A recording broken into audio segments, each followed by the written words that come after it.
ఈరోజు ఈ సమావేశానికి మన సుప్రీంకోర్టు పూర్వపు ప్రధాన న్యాయమూర్తి గౌరవనీయులు జస్టిస్ నూతలపాటి రమణ గారు రావటం, వెంకటరమణ గారు రావటం, ఎందుకంటే ఆయన ఒక సామాజిక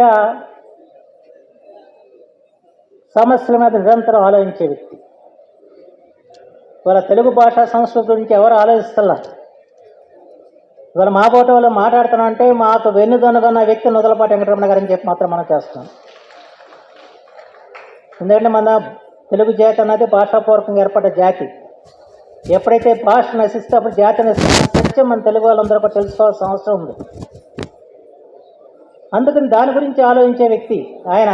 సుప్రీంకోర్టు న్యాయమూర్తి అని నేను తెలుగులో చదువుకుని ఈ స్థాయికి వచ్చానని చెప్పి గర్వంగా చెప్పుకునే నిజమైన తెలుగువాడు ఎవరంటే నూతలపాటి వెంకటరమణ గారు. అంటే ఢిల్లీలో వారి ఇంటి ముందు సహజంగా అందరి నామపలకాలు ఇంగ్లీష్లో ఉంటాయి, కానీ వారి ఇంటి ముందు నామపలకం ఎలా ఉంటుంది? నూతలపాటి వెంకటరమణ సుప్రీంకోర్టు ప్రధాన న్యాయమూర్తి అని ఉంటుంది, తెలుగులో ఉంటుంది. అది వారి తెలుగు అభిమానం. ఎందుకంటే వారి తెలుగు జాతి విఖ్యాతి చెందాలి, తెలుగు జాతిలో ఘనత జాతి పొందాలని చెప్పి నిరంతరం తపన పడే వ్యక్తి నూతలపాటి వెంకటరమణ గారు. అంచేత సమాజంలో అనేక సమస్యలు ఉన్నాయి. ఆ సమస్యల గురించి నిరంతరం మాట్లాడుకుంటూ ఉంటాం.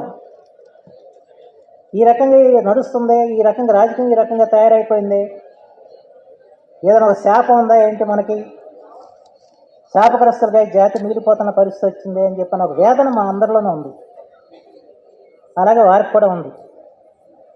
వారు అనేక తీర్పులు ఇచ్చి సంగతం ఎందరూ తెలిసిన విషయం. అవినీతికి వ్యతిరేకంగా కూడా చాలా తీర్పు ఇచ్చారు, కానీ ఎంతవరకు అమలు అయ్యన్న తర్వాత సంగతి. ఆ ఇచ్చే తీర్పు ఇవ్వటానికి కూడా వారు సాహసం కావాల్సిన పరిస్థితి వచ్చింది. అలాంటి ఒక విషమ సమయంలో, ఒక సంధిలో వాళ్ళు మనం ఉన్నాం. అంచేత దీన్ని మనం అందరూ కూడా గుర్తించాల్సిన అవసరం ఉంది. గుర్తించి మనం ఏ విధంగా ఈ సమాజాన్ని మనం పురోగమింప చేద్దాం, సమాజంలో ఒక మార్పు తీసుకురావడానికి ఏ విధంగా మనం తపన పడదాం అన్నది ప్రతి ఒక్కరు కూడా ఆలోచన చేయాల్సిన అవసరం ఉంది. ఎప్పుడూ సమాజం ఈ రకంగా మాడేవాళ్ళకి ఎదురు దెబ్బలు తప్పవు, కానీ ఎదురు దెబ్బలు తిన్నవాళ్ళే సమాజం చరిత్రలో నిలుస్తున్న విషయం మాత్రం మనం గుర్తుంచుకోవాల్సిన అవసరం ఉంది. ఆ రకంగా ఎవరికి అందుకూరి వీరేశలింగం, లేకపోతే రఘుపతి వెంకటనాయుడు ఇలాంటి సంఘ సంస్కర్తలు ఎన్ని, గురజాడ అప్పారావు, వీళ్ళందరూ ఎన్ని ఇబ్బందులు పడ్డారో మనకు తెలిసిన విషయమే ఒక సమాజంలో సంస్కరణ తేవాలంటే. కానీ వాళ్ళే చరిత్ర నిలబడ్డారు.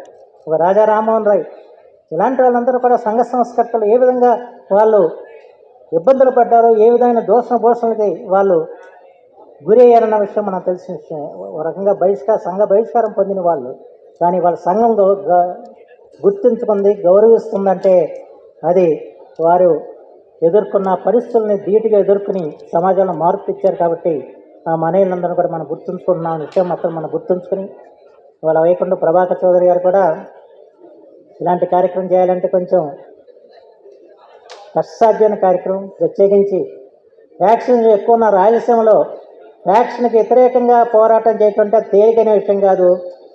ఆ రకంగా చేసి కొంతవరకు మార్పు తీసుకొచ్చిన ఘనత మాత్రం ఆయన దక్కించుకున్నాడు.